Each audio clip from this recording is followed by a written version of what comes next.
ရပါခင်ဗျာဟုတ်ဒီနေ့တော့ထိုင်းရလူငယ်တွေကြားမှာရေပန်းစားပြီးတော့လူကြိုက်များနေတဲ့အာလူကျော်တုပ်လေးလုပ်စားပါမယ်အရင်ဆုံးပကံတစ်ချက်ယူပါမယ်အဲ့တဲ့ကိုအာလူကျော်လေးထောက်ထည့်ပါမယ်ကျွန်တော်တော့တုံးလိုက်ပါတယ်ဒါလေးတုံးလိုက်ပါတယ်ရပါပြီတော့မြင်ထွက်တဲ့ကနန်းချောင်းလေးလိုပါမယ်ဒါလေးထောက်ထည့်ပါမယ်ခုမှပါတဲ့ plastic ကိုတစ်ခုခွာပြီး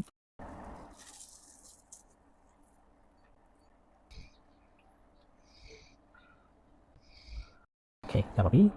အချို့မဟုတ်ဘဲနဲ့နည်းနည်းဆက်ဆက်ကလေးစားချင်တာဆိုတော့ spicy sauce လေးလည်းထည့်လိုက်ပါမယ်ပြီးရင်တော့ပစုံဥလေးလည်းထည့်ပါမယ်ပစုံဥလေးပါ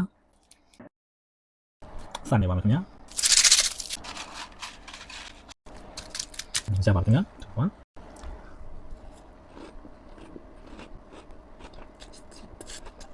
လူကြော်ရတာကြွကလေးရယ်ဒီကနန်းမြင်လေးရယ်မယောနေစရတာစိတ်စိတ်လေးရယ်ပစုံဥလေးရယ်ဒီကြားတဲ့အဆက်ကလေးနည်းနည်းလေးပါတော့တော်တော်လေးကိုစားလို့ကောင်းပါတယ်